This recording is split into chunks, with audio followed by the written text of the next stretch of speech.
Good afternoon. Going to call to order the Los Osos Groundwater Basin Management Committee meeting for August 19, 2026 to order. We'll take a roll call.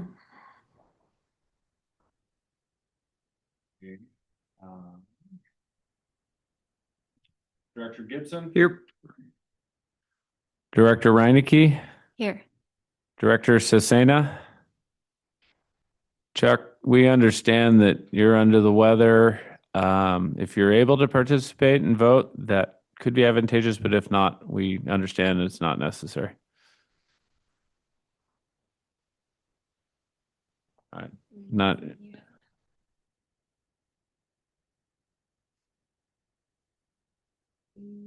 Okay, he should be able to talk. He should be able to unmute and talk. Sounds like. I'm here, ready to vote if needed. I will be here. Okay, thank you. Chair Zimmer? Here.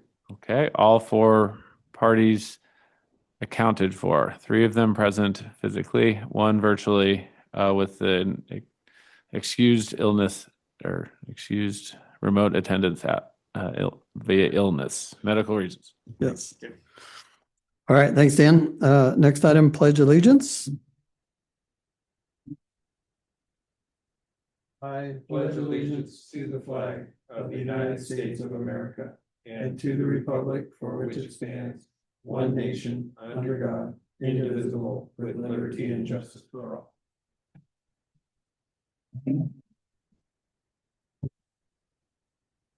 Okay, next item 4, board member comments.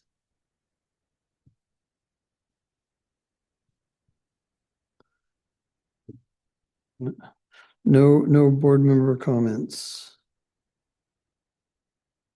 Okay, item 5, special presentation. We have none. We have item 6, the consent agenda. We have 3 items on consent. Approval of the 2026 financial report, approval of minutes from the June 17, 2026 BMC meeting, and approval of the proposed technical service budget use and contingency use.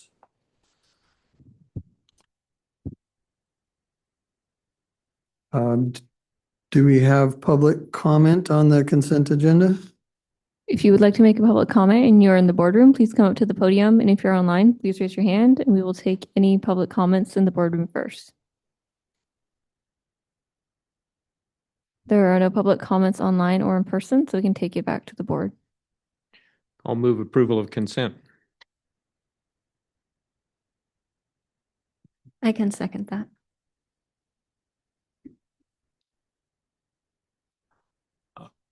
All in favor? Aye. Aye. Any opposed?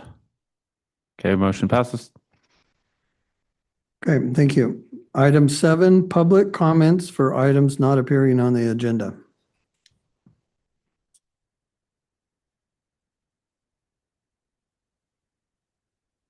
If you would like to make a public comment and you're in the boardroom, please come up to the podium. And if you're online, please raise your hand. We will take any public comments in the boardroom first. Thank you. Good afternoon. My name is Jeff Edwards, and we've been doing this for over 10 years. And while there's been progress, I think we can do better. And I want to refer to the agenda today as an example. There's almost nothing on this agenda. I'm not even sure why we're meeting, frankly. In looking at the tentative upcoming agenda items, there are a host of them, but there's no prioritization. And as an example, the urban reuse at Baywood Elementary and Sunnyside, that's a 0 starter. We shouldn't even be talking. Why waste time on that? I mean, it's ridiculous. The Memorial Park and ag reuse, we've had those discussions ad nauseum. Why are they even on the list? And then there's something like Broderson. And there's nothing that's more important than Broderson and its ineffectiveness or apparent ineffectiveness. It was supposed to be on this agenda. Now it's on September. I'm not sure what we're going to hear about Broderson, frankly, other than that it is working, which it isn't. So that's a priority. Basin plan updates, those are a priority. Has anybody thought about the remaining well, the third program C well? Are we going to do something with that? Are we going to proceed or not? That needs to be decided. That's critical. How about program D? Has anybody looked into program D lately? If we're going to make any significant or meaningful increase in the safe yield, we better start looking at program D. Because I don't see, other than the State Water Project, I don't see many other opportunities to increase the safe yield. We can do better. We have to. Thanks.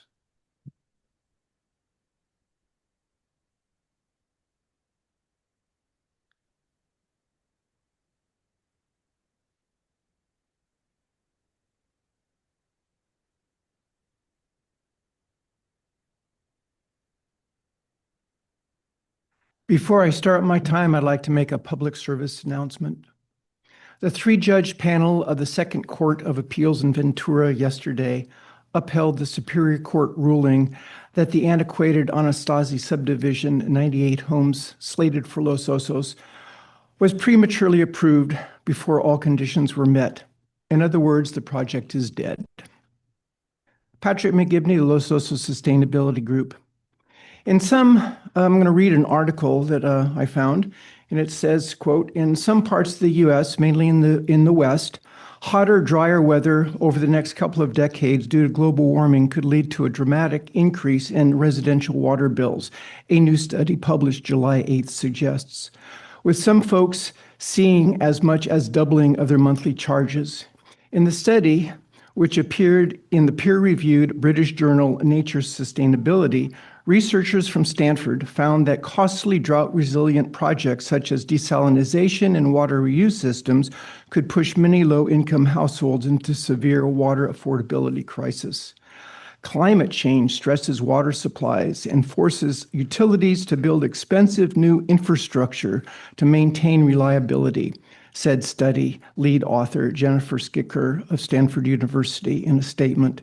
And according to co-study author Sarah Fletcher, also from Stanford, climate adaptation and water affordability are on a collision course, end of quote.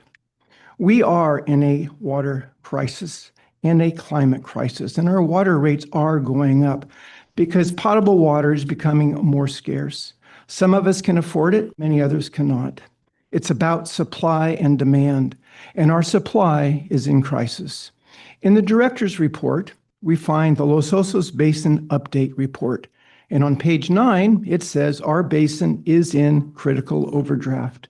The transient model's baseline scenario states that our extraction rate of 1830 acre-feet yearly is causing seawater intrusion and is not sustainable. And it must be noted, seawater intrusion is a major indication of a basin in overdraft. Yet you're going to adopt, or you did, a 2,000 acre-foot yearly sustainable yield. This is not a rhetorical question, but I doubt anyone will address it. What are you thinking? The question has been asked, with all the water we, the community, has saved over the past decade or more, why are we still in overdraft? The answer has to be that the annual reports are incorrect and have misled the courts. The BMC has mismanaged the basin plan, and most importantly, 40% of our extraction is unmetered and estimated. The basin plan, which you wrote, gives direction in managing the basin. In it, it says you cannot effectively manage and monitor the water extraction with estimates. There must be hard factual data. It also, and I'll just finish the sentence, I'll finish that when I'm back. Thank you. Thank you. There are no further public comments online or in the boardroom, so we can take it back to the board. Okay, thank you. Appreciate the comments. I don't have anything that I'm specifically going to respond to. I don't know. I mean, I noted the comments and I think that's where we can leave it unless others want to make a comment. Yeah. All right. Thank you. Okay, we'll move on to item 8, the Los Osos Basin Update Report. Thank you, Chair Zimmer. Happy to provide the Los Osos Basin Update Report. Focus on a couple items that are underlined in our agenda packet. So, yeah, with respect to upcoming agenda items, we have the Basin Metric Update and the Broderson Disposal overview. We had to move those to September. Spencer Harris, who is instrumental behind both our understanding of Broderson and the recommendations for modifications to the metric, was unable to attend this meeting. So we pushed those items out a month. And then also in September, we're planning to bring the calendar year 26, actually it'll be the calendar year 27 growth rate recommendation. That's part of the sequence of events between the BMC and the county outlined in the growth management ordinance. So pretty full agenda for our September meeting. Updates on other items. We got an update from the Community Services District on the Water Resiliency Intertie project. 30% design documents have been completed. 100% designs are anticipated to be completed in February 2027, with construction of a portion of the pipeline anticipated to begin in March 2027. And that would be the portion of the pipeline that would be affixed to the bridge that is currently under construction over Los Osos Creek.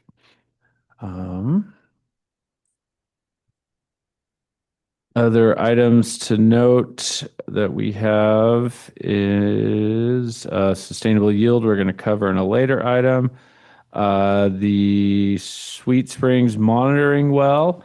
We received our certificate of inclusion for the HCP credits in August. The encroachment permit has been issued. The bid package was released in July, closed and on August 7th, and we received bids and we'll be considering award of that project in a later item. And Title 19 retrofit to build nexus study.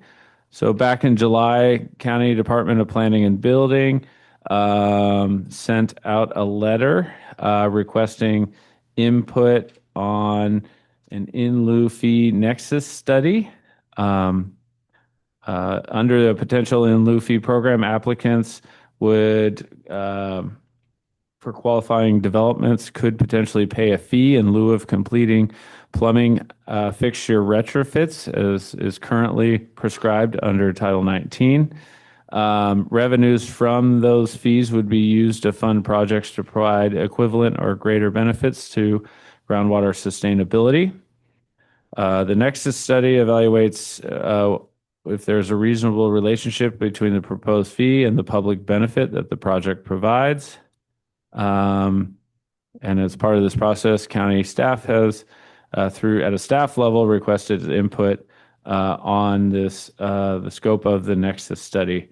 In response to this request for input, the Los Osos purveyors have prepared a response letter that was approved at the Community Services District Board on August 6th, and then executed by the other purveyors subsequent to that, and then submitted to the county. The letter requests that the focus of the Nexus study be on the proposed water resiliency intertie project, and also emphasizes that the Nexus study should objectively evaluate whether an in lieu fee is an appropriate mechanism for replacing or as an alternate to the Title 19 water conservation credits. And a copy of that letter is attached as part of the Los Osos Basin Plan update report.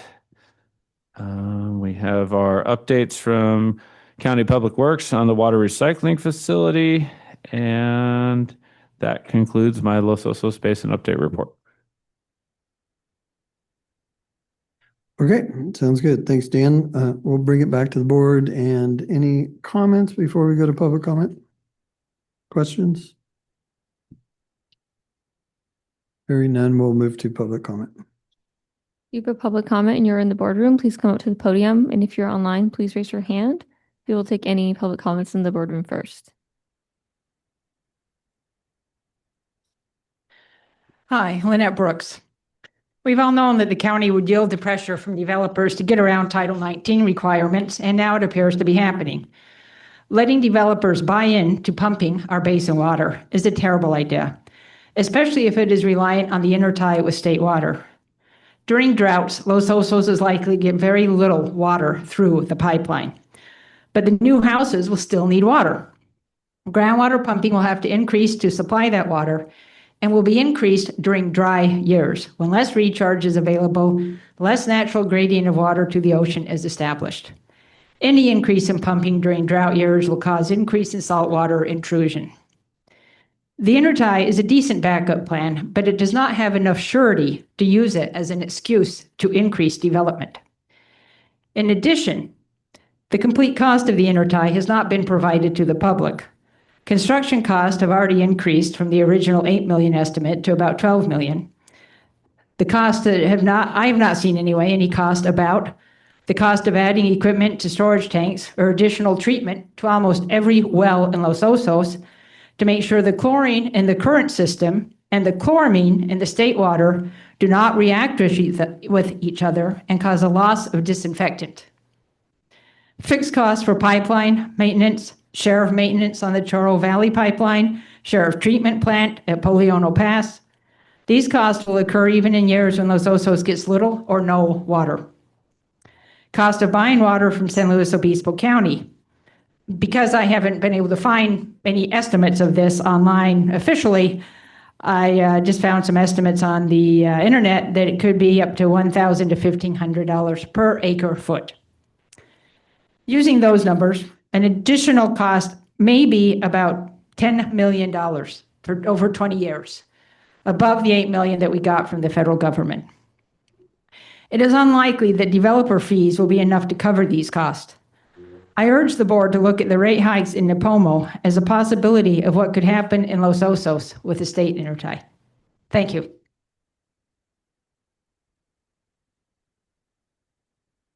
Good afternoon again. My name is Jeff Edwards, and I'd like to remind this committee that it's your charge to direct staff what the priorities are. And I'm not sure that's been happening as much as it should. Kind of back to the list, the Basin Plan programs, and there's been a discussion about Program B, and I think that should be taken off the list or deprioritized for sure. Program B has a limited quantity that is available. Moreover, it has water quality challenges, and the O&M is very expensive. So in light of all those, I just don't think there's a cost benefit that is a positive one there. Again, Program C, a determination needs to be made. What are we going to do about the third well? And then Program D, I think that's worth analysis. It's worth prioritizing today. It's frankly, other than the State Water Project, the only ability to increase a safe yield. And as far as the State Water Project's concerned, now's the time to file the coastal development permit, and I hope the CSD moves forward on that very quickly. And then there's the ongoing concern about growth inducement relative to the amount of water that we may receive in that pipeline, in the intertie pipeline. And as everyone knows, we're capped out at 1%. That's hard-coded in the LCP. So there is no growth inducement potential. Let's get the water now, and we need the county's help on that. And this is table A water. That's water that's part of the 4,830 acre feet that's already committed. There isn't any other water. So we need some of the table A water from from one or more of the existing 11 subcontractors. Again, it needs to be deprioritized in a certain context, and that is stormwater recharge. Well, the idea of taking any urban stormwater and putting it in the creek, I think is problematic. The program and plan that should be studied, and I think should be prioritized, is the inflatable dam at Los Osos Creek, just south of the bridge. We know that there's a connection between the creek bed and the lower aquifer, at least zone D and maybe zone E. We can back that water up during high periods of rainfall. If this winter, the estimates and predictions are accurate, we're gonna get a lot of water. And that's the idea, is to back the water up when in high flows and allow additional recharge to occur. Low cost, low tech, it's something that needs to be studied. Thank you.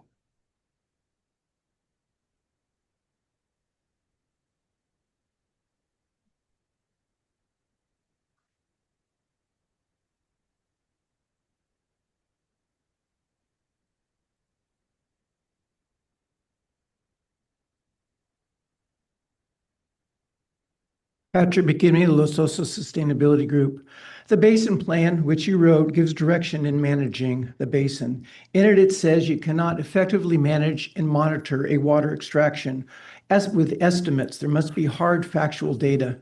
It also doesn't support bringing in outside water source, but it says supplemental water may be needed.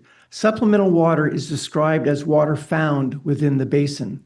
A year ago, Ms. Reinecke with S&T Mutual requested a study be done on developing catchment basins within Los Osos to capture water runoff during heavy rains. Most of you on this board decided it was a frivolous idea and nothing was done, not even discussed. Yet here we are with a super El Nino coming this winter, and most of that rain will be runoff and very little recharging the basin. And now you're considering to adopt a sustainable yield for 2027 that the transient model has already said would overdraft the basin. And that's another topic. In the in lieu fee you are now considering, I'd like to read a paragraph from the county letter sent regarding the in lieu fee for Title 19, and it reads, quote, "The Los Osos Community Service District's water recycling funding program facilities planning study evaluated recycled water supplemental supply alternatives to improve groundwater sustainability," end of quote. What? That made it really clear. The in lieu fee the county wants to study using state water needs to be as effective or more so than Title 19 water offsets to build. Unfortunately, there's never been any studies to determine if that program of replacing washing machines has actually saved water. The Midas report, done at great expense, was not a study. It was a hypothetical report based on estimates, assumptions, and hopeful thinking. It seems the county can't find enough washing machines to continue the program, or they're looking for another source of funding for their budget. But who would oversee this money from in lieu fees, and what would the money be used for? But more importantly, how would the in lieu fee help with the sustainability of our water basin? Until there's a sustainable water basin or a dependable outside water source, please stop with more development. A sustainable yield of 2,000 acre feet yearly with an extraction rate of 1830 will give you a basin yield metric of 91.5. But I'll discuss that when we come to the new sustainable yield. Thank you.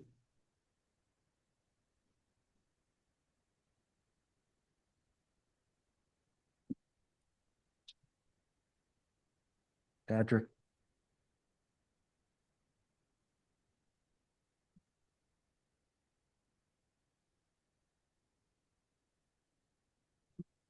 Richard Marginson. Patrick, actually, your comment about the Super El Nino all running off into the bay. I think part of it's going to run off into the homes on Pine Street, which happened a couple of years ago. How many of those homes first floors were completely destroyed? That's another topic of discussion about the drainage system in this community, but Title 19. I think I called this one a number of years ago. When they couldn't figure it out, they'd come up with a way to get around it. In lieu fees was going to be the way. We've gotten no information of how that's going to be calculated, what it's going to be used for. We don't have the financing terms for the intertie project. It's my understanding, might be wrong, something may have changed, but the funding opportunities from the federal government have been reduced. Part of them have been eliminated with the cutbacks from Washington. So how are we going to pay for this? And I was always under the understanding that 300 acre feet was a buffer. It was not supposed to be for the purpose of promoting future building. Title 19, from its inception in this community, has been a joke. Most of the retrofits and most of the water savings in this community happened because of the wastewater project and the mandatory change out of fixtures. Title 19 from its inception had so many errors. There's a history there. Bruce knows the history. Bruce knows staff had to come to the podium 3 years after its inception and say, yeah, they screwed up. There were mistakes. And it was corrected at that point. We need answers. You need answers.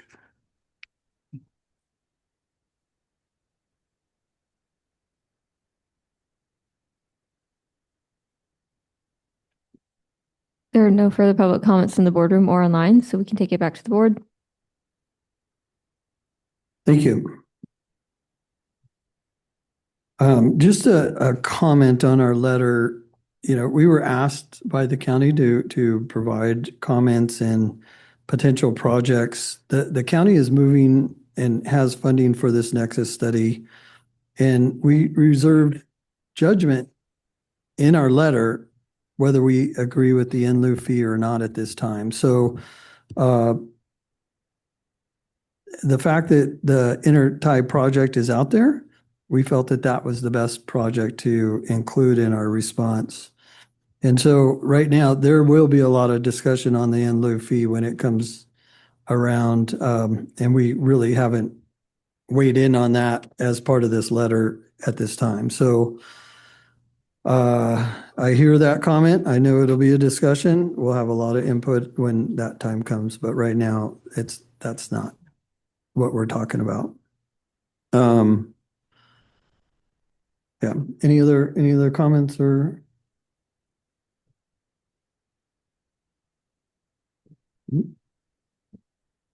Okay. With that, we will move on to item 9. We have 2 items on our action items. Sustainable yield estimate for the calendar year 2027. Action item A. Yes.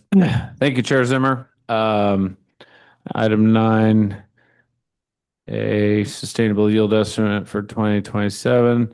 So as this board knows, the stipulated judgment requires the BMC to adopt a sustainable yield every year for the upcoming year. The Basin Plan defines sustainable yield as a maximum amount of groundwater that can be extracted from the basin in year X without causing seawater intrusion to advance further inland, and no active well producing chloride over 250 milligrams per liter. And that sustainable yield estimate is determined for a given set of infrastructure using the model, and is used to estimate, again, the maximum amount of groundwater extractions that can occur without advancing seawater intrusion. Just a little bit of the history. Back in 2015, when the Basin Plan and the stipulated judgment were adopted. The sustainable yield was set at 2,400. It was subsequently increased to 2,450 in 2016, and then in 2017 increased to 2,760, where it remained for 2017, 2018, and 2019. In 2021, it was again retained at 2760, but BMC directed staff to conduct a review of the sustainable yield estimate methodology and to bring back recommendations to the board for the BMC's consideration, which was done on October 1st, 2021, when the board adopted a lower sustainable yield of 2,380 acre feet utilizing a new methodology that we have termed the adaptive method. That sustainable yield was then subsequently adopted for calendar years 2023, 2024, and 2025. Additionally, in those years, the BMC contracted with Cleatheris geologists to develop the transient groundwater model. That groundwater model was peer-reviewed by multiple certified hydrogeologists through a variety of TMs. And on October 2nd of 2025, staff presented updated sustainable yield calculations utilizing the transient model and developed an estimate of 2020. However, the BMC directed staff and Cleatheris to account for potential operational requirements and feasibility of achieving the optimized pumping distribution that was included in the 2020 sustainable yield scenario assumptions. And so on October 15th of 2025, based on purveyor input on operational feasibility, a sustainable yield estimate of 2,000 acre feet per year was proposed and adopted by the BMC. And incorporated into that sustainable yield estimate was a 5-year period of time to allow purveyors to transition from their current groundwater pumping distribution to the optimized pumping distribution that is assumed in the 2,000 acre feet per year sustainable yield over a 50-year implementation timeline. The adaptive method calls for the sustainable yield to be developed by not allowing seawater intrusion to extrude past the threshold line. That's the line shown in yellow on this graph, both in zones D and in zones E. I don't know why that's cut off, but it is. It wasn't earlier. And so that was the basis of the 2,000 acre feet per year sustainable yield. Our recommendation at the staff level is to retain that same sustainable yield for calendar year 2027, as we do not have any new fundamental understanding of the hydrogeology of our basin since the previous adoption, and that the purveyors continue to make progress and have not indicated that they will not be able to achieve the optimized pumping distribution within the 5-year time frame that was assumed in the calculation of the sustainable yield of 2,000 acre feet per year. And that concludes my presentation on the recommendation for the calendar year 2027 sustainable yield. Okay, thanks, Dan. The optimized pumping, we talked about having an update in our basin report on a monthly basis. And maybe we should look at that a little closer. We're 1 year down on our 5 years. And so the reason that I recall we put in a 5-year is because it's going to take time. Some of these projects are pretty significant. We'll have to go through a budget process and then construction and things of that nature. So the fact that we're 1 year down, our response to that in this report is that really we have not indicated that we cannot meet that, but maybe we need to strengthen that a little bit and figure out a plan. So I don't know if the other board members agree, but handling that at a staff and coming back with a proposal of how to do that and how to report that just to ensure that we're moving through the process seems reasonable to me. Absolutely. I mean, I think at the earliest possible, we'd like to see the plan, that the purveyors put forward to meet that.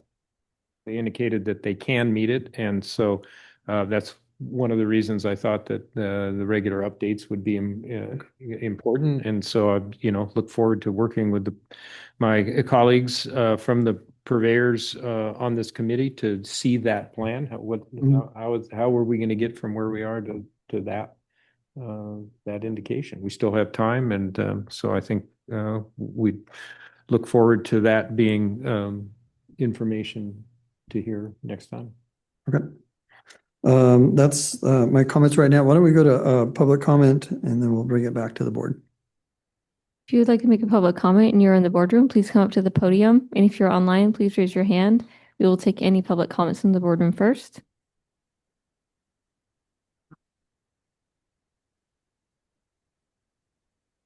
Hello, Lynette Brooks. I urge you all to reduce the sustainable yield to no higher than 1,830 acre-feet per year, and preferably lower. Unfortunately, it does not appear that Cleith Harris was directed to determine what is sustainable with the current pumping configuration. But both the model and the data indicate that 1,830 acre-feet per year is not sustainable. Using the model to estimate that with changes, the system might be sustainable while pumping 2,000 acre-feet per year is a good use of the model. But that number should not be used as sustainable yield until those changes are made. By using that number, the BMC is falling back into the old habits of using false scenarios as if they were real. Those old habits repeatedly set sustainable yield too high for years on the promise of what could happen, not on what was actually happening in the system. Mainly, I urge the BMC to reduce the sustainable yield to match current pumping configurations, because sustainable yield is the only power you have over the county and CCC to stop development until the system is ready for it. They completely ignored your recommendation for 0% growth and insist that pumping is lower than sustainable yield, so all is good. They never look at increasing chloride trends or decreasing water levels. They only look at sustainable yield. That is your only leverage. So please don't inflate it for conditions that do not yet exist. Thank you.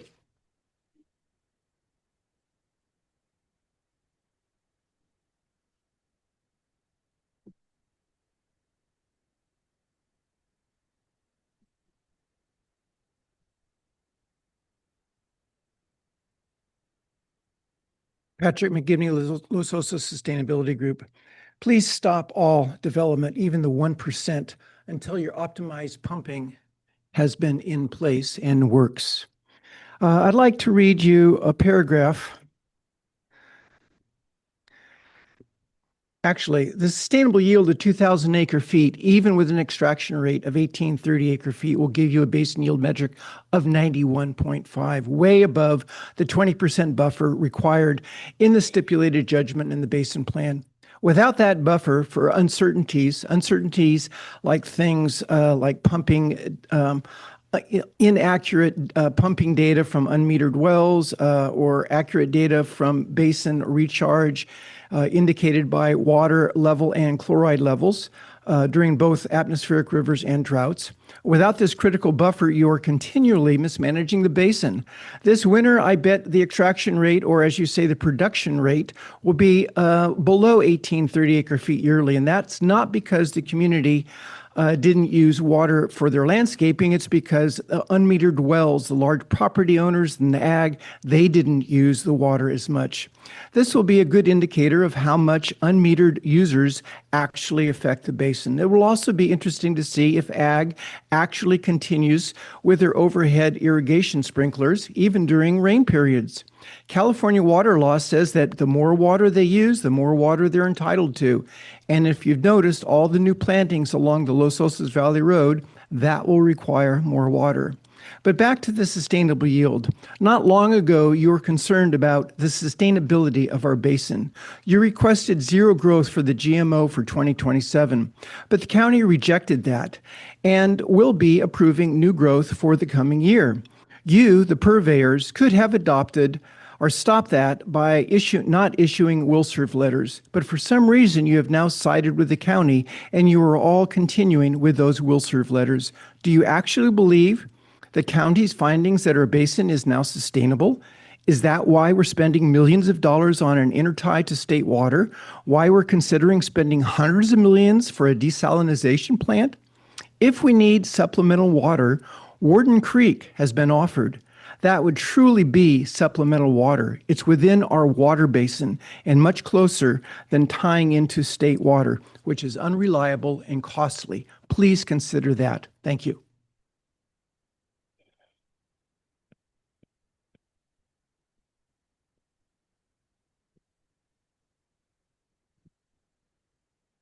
Richard Margetson, this might be my shortest comment ever here.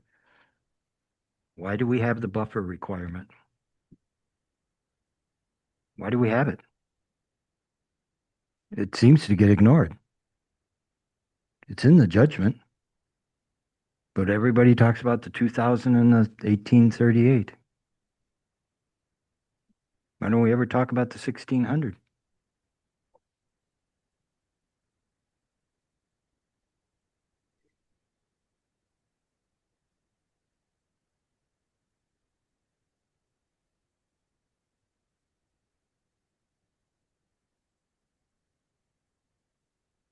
There are no further public comments in the boardroom or online, so we'll take it back to the board. Okay, thank you. Any board member discussion regarding this item? Mr. Chairman, I would just note that the maintenance of the status quo and, the progress in the effort to optimize the pumping pattern, and having no change in that, having properly used the transient model to come up with the 2,000 acre foot sustainable yield per the process that we go through, I think certainly sustains that as a reason to keep it at 2,000. I'd be happy to make a motion to that effect when you're ready. Thank you. Chuck has a comment online. Thank you. Yes, I guess this question's always kind of puzzled me, why we didn't wait until after the pumping optimization was in place before we adopted the 2,000 acre feet. We're not sure that the optimization can happen. It seems to me we're still studying that. And so there's not even a map yet, a clear map how to get to that point. On the other hand, part of me says, unless we hold to the 1,600, which is really the number that matters, these other two, 18 or 2,000, are pointless. I don't know. That always has confused me, why we adopted the 2,000 without the optimization in place. So I don't think it's quite so clear that we just move ahead with 2,000. My understanding on the 2,000 is that Cleith ran the model and came up with the optimized pumping scenario, and we brought it to the board, reviewed it. Each purveyor reviewed what was proposed, and it came before the board, and we acknowledged that we could meet that pumping criteria within 5 years. And based on that, I think that there was a part of the 2,000 acre feet that it wouldn't occur for a long time. So this was a scenario over 50 years, and that there would be some intrusion at that point. And so that's why we gave it a 5-year buffer, that we could handle that and absorb that pumping under current conditions, and be comfortable with the fact that we were going to modify our pumping to meet the scenario that Cleith outlined for us. So that was my Yeah, I would understanding. do it. My understanding is exactly yours. I would just make one modification.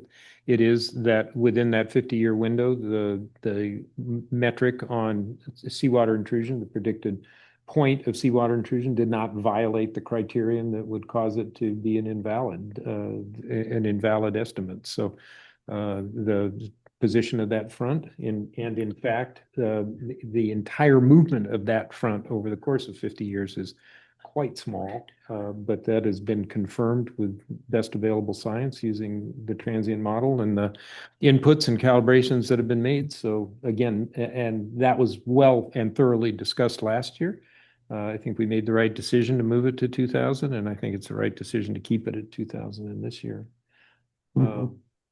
So unless there are other comments, I'll move. Yeah, I have one more if you don't Yeah. mind. Let's just continue. This is a really important matter. So I just think, Chuck, I didn't mean to dismiss your question because I think it is valid. I do want to highlight the fact that I believe we are operating on a fine line. We've agreed to that, and we do need to question it. We do need to validate it. And I think discussions like this are healthy when we question what we're doing and respond to that. So, Chuck, I didn't mean to dismiss what you were saying because I do think that there is some value there in keeping this out in front of us and making sure that we're making good, prudent decisions, because this is a very pivotal point of what we're doing and trying to achieve in managing the basin. Beth, do you have any comments or anything you want to bring up? No? I guess my comment would be in line with what Chuck has said, but I feel like Bruce said, we did discuss this at length last year. And given that we adopted that the way we did, I don't know that anything's changed. I don't know conditions are different, and I don't believe project schedules are altered in any significant kind of way that would impact the decision at this point. Chuck has a comment online. I guess I keep going back to the fact that we don't even know if the optimization can occur. We think we may have, we don't even know if we have a map there. And I understand what the discussion was before. We're kind of averaging over 45 years what we think we can do. We're still not certain we can do that. What happens? I mean, do all these votes need to be unanimous? To adopt the sustainable yield requires a unanimous vote. I don't believe the other votes require unanimous votes. Okay. And if there's not a unanimous vote on this, the sustainable yield stays where it is. Yeah, and a part of this all seems pointless to me because we'll make a recommendation about the growth rate next month, and whatever happens will happen. Okay, thank you. Yeah, Chuck, to your point, that was part of my question, was really clarifying, can this optimized pumping happen, and trying to have, as I mentioned, we're 1 year into it, having more accountability from the purveyors of, can this happen? Answering that, I think that's the key question is, do we still feel 1 year later that this can happen? Because what I recall about that decision, that when we discussed it, it came and we brought it to the board, but we really didn't have a good amount of time to go through with potentially our engineers and our systems and analyze, what does that take to make some of these modifications? And I know at least on Golden States, we've had the opportunity to do that. So I think 1 year in, we've made some progress. What I'm hearing from public comment is reporting that progress and ensuring that whether they agree with the 5-year optimize or not, at least we're doing what we said we would do. Is my goal to report that out. Okay. Thanks, Chuck. Anything else? I would No, that's it. Okay. I appreciate your comments. I'll move we adopt a sustainable yield of 2,000 acre feet per year for calendar year 2027.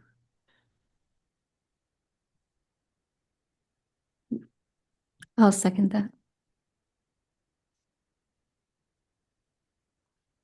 We should do a roll call vote, and we should have done that earlier, but because we do have one director attending remotely. So, Director Gibson? Yes. Director Reinecke? Yes. Director Cesena? Yes. Chair Zimmer? Yes. Okay, motion passes 4-0. Okay, thank you. We have one more item on our action item. We have item 9B, which is the Sweet Springs Monitoring Well Construction Bid Award and Budget Reallocation.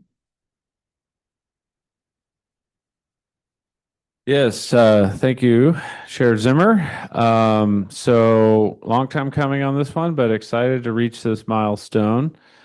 So the recommendation is to consider approval of the selection of Philipponi and Thompson to provide construction services for the Sweet Springs monitoring well, and to approve reallocation of reserve and contingency funds to that project budget to cover anticipated overages, and to also provide a contingency that would only be authorized through discretion of the executive director.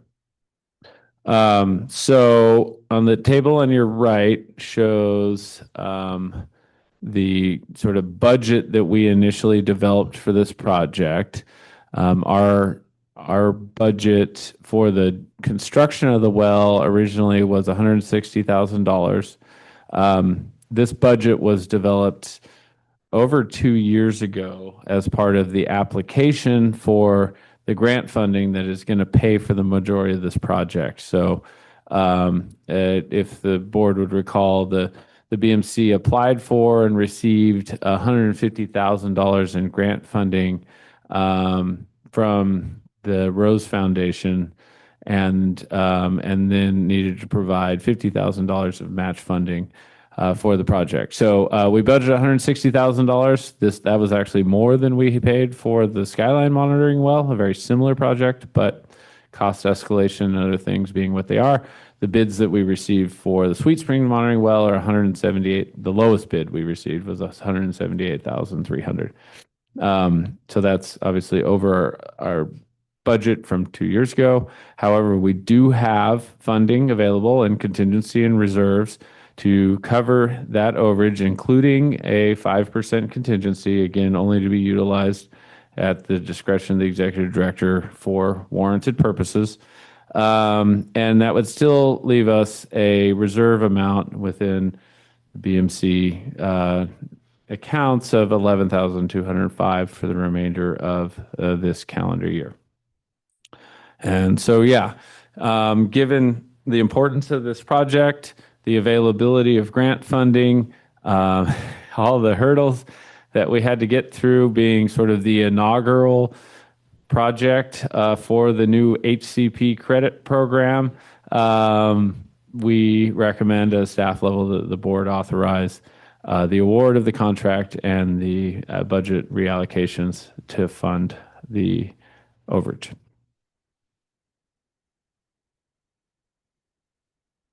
Okay, thank you. Any questions before we go to public comment? Hearing none, we'll go to public comment. If you would like to make a public comment and you're in the boardroom, please come up to the podium. And if you're online, please raise your hand. We will take any public comments in the boardroom first. Thank you. Good afternoon. I'm Jeff Edwards. And I really just have a question, and that is, according to the county certificate of inclusion reservation records, there was 8,000 square feet of disturbance at the monitoring site, and the payment then would be $16,640 based on a $2.08 per square foot. My question is, where is that in here? And is that the amount that was paid? And in part, I mention it because at the Finance Advisory Committee, they they made a payment of $46,642. So I'm sure includes some of this, but just curious where the HCP fees are. Thanks.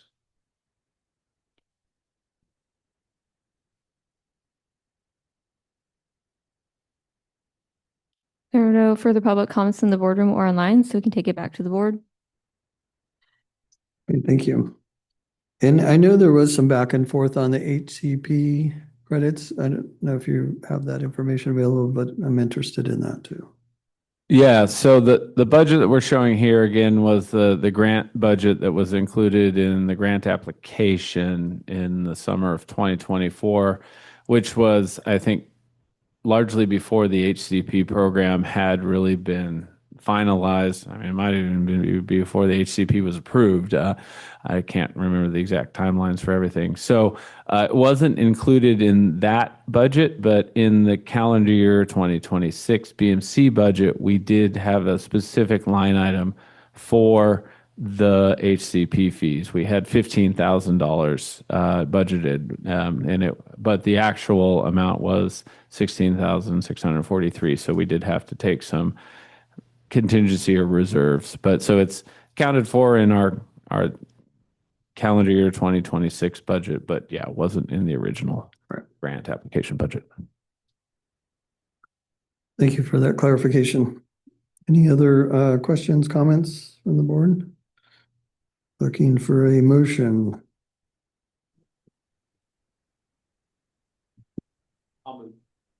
I'll move staff's recommendation. I'll second. Okay, roll call vote. Director Gibson, Yes. Director Reinecke, Yes. Director Cesena. Yes, and I'd like to thank the administrators of the Rose Foundation grant for their patience. Well said. Chair Zimmer? Yes, Okay, motion passes 4-0. thank you. Okay,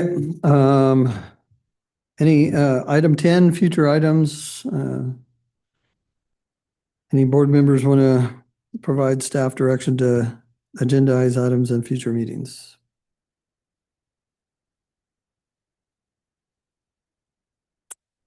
Okay, hearing none. Chuck, silence means you don't have any items, right? I think we're going to be busy. Well, maybe there's one thing. I attended a webinar sponsored by UC Davis Small Farms Network, and I think the California Small Farms Alliance, something like that, that basically talked about problems in the Central Valley, small farmers versus large farms. Some of the things that I did learn, though, is that the BMC, we do have authority to impose fees for management. And that the key thing was that there was concern about using satellite imagery for estimating water use on small farms, especially annual crop growers that are rotating crops all the time.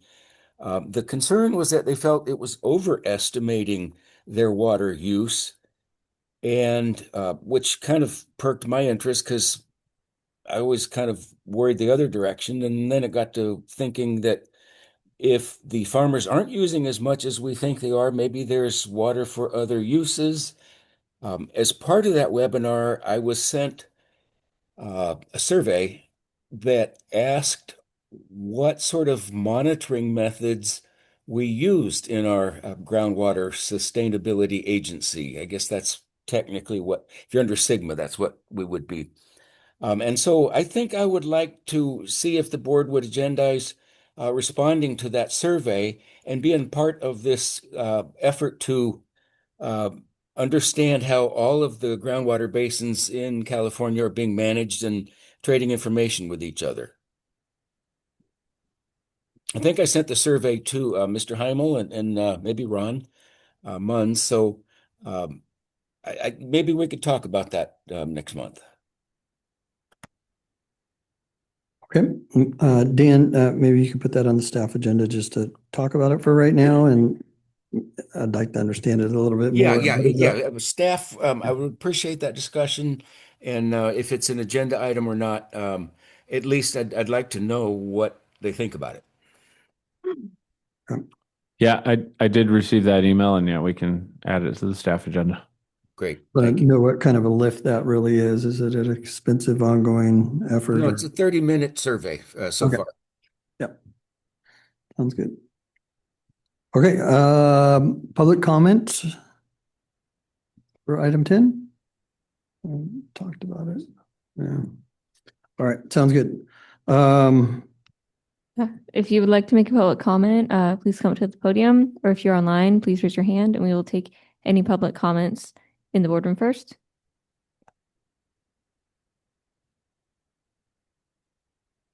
All right, there are no public comments in the boardroom or online, so we'll take it back to the board. Okay, thank you. Okay, item 11, adjournment. Thank you. Appreciate everybody's participation.